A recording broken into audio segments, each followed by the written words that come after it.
like to see those events referenced at some point in the future Marvel Cinematic Universe. Do you guys want to see more continuity, or do you want to see more a la carte experiences with the Marvel films?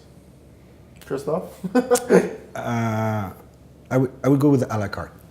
Yeah? Yeah. Okay. Yeah.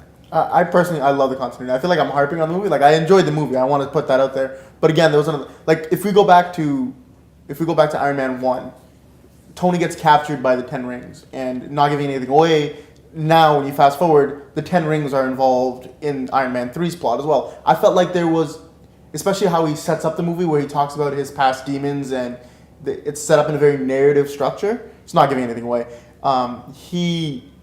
He mentions how his demons are coming back to haunt him, and I just felt like in the end of the movie where you saw what the demons were, I was kind of like, that's not really that big of a deal. Didn't really deserve that kind of a setup. But if they had incorporated the Ten Rings and what had happened with the Ten Rings, there's a continuity. That makes me go, wow, someone thought this through. Do you know what I mean? Yeah, by the way, the end of the movie, that was the least part that I liked. Yeah, I didn't like that. It was too much Hollywood thing, but before that, it was pretty good. All right, so I would love to see continuity within the Marvel Universe. I think one of the issues that Disney is going to face with that, and it's the same problem that Marvel has with their regular comic books, is that this is set in the real world. At a certain point, the continuity is going to conflict with either true-to-life events, or they're going to paint themselves into a hole where they've created a world that is so unlike our own. There's too much history that we ourselves haven't experienced that we just can't relate to it. I mean, one of the reasons why continuity works so well in something like Star Wars is because Star Wars is completely fictional. Yeah. You know, you've seen the movies, and as you go along, you're building up that history and that fiction in your head, and there's nothing else to influence that. And with Marvel, you have reality. So what do you guys think about that? I feel like it could be done. Actually, it's a really good point. It's a really good point. I didn't think of that. But I feel like it can still, to an extent, be done in a more tasteful way. Because, yes, I agree that for a larger audience, it might be hard for them to recall what happened in movie one and try and draw the parallels and be like, oh my God. So, but you could do it in terms of a flashback maybe, or him even narrating it that way. Like when he narrates the beginning, you see a flashback back to 1999 in like Switzerland or something. You could do that back to when he was in Afghanistan, when he first made the Iron Man, and when he first heard about the Ten Rings. There could have been that, if they wanted to continue that continuity there.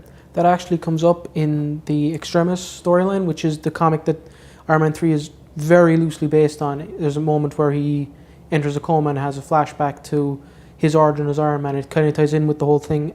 Within the book, it's a major theme of technology as the Great Levelers, technology marching on. It's all about moving from one thing to the other, and it ties. We're showing his initial origin as Iron Man. Then we're shown as he's becoming the new Iron Man within the comic. So you could do something like that, maybe. It's in a retcon quite a bit of the story. Yeah, so. I think that Marvel's actually, I just thought of this, I think that Marvel's actually doing well for themselves to avoid this continuity thing, because if you look at their future movies, like Guardians of the Galaxy is going to be in space. I mean, there's no real world events that are going to influence that, and same thing with Thor. So,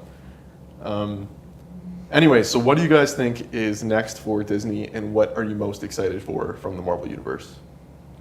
Well, besides Avengers 2, I'm really looking forward to Ant-Man. Really? Ant-Man? Yeah, Scott Wright. It's everybody's favorite superhero.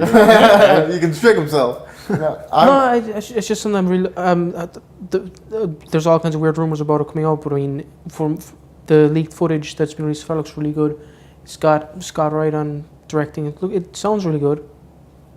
All right, so Hammad? I'm looking forward to Avengers 2, and I just want to bring up that I don't want them to do what they did with Rhodes' character, where they got rid of his character from the first movie and they replaced him with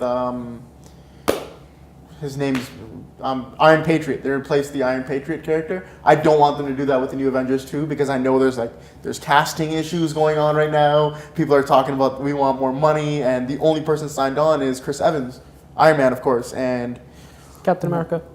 Oh, sorry, did I just say Iron Man? No, Yeah. Captain America. Him as the only standalone guy, and then they replace everyone else as this ensemble. I don't know. I'm worried about that, but I'm looking forward to Avengers 2 the most. I wish Disney get away from the superheroes and moved into more of the comic things. There's definitely great comic books out there, and superheroes, yes, good. There's continuity in that, but there's more than that. What, like Punisher, stuff like that? Yeah. Or more like Guardians of the Galaxy? Punisher.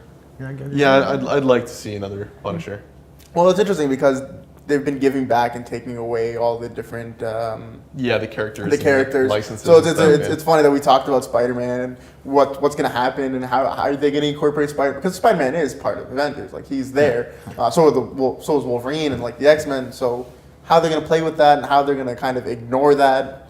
Well, apparently Avengers 2 is going to feature the Scarlet Witch and Quicksilver, who Well, are a brother and sister. That's what they said. yeah, no, it was. I think it was confirmed. Oh, really? But they're the children of Magneto, who's a major Avengers villain.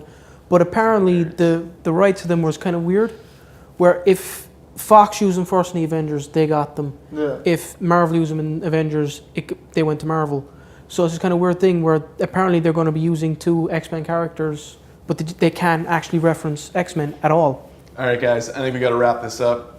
This was the My ETV Media special for Iron Man 3. Leave a comment. Definitely let us know if you want to see more of these, and have a nice day.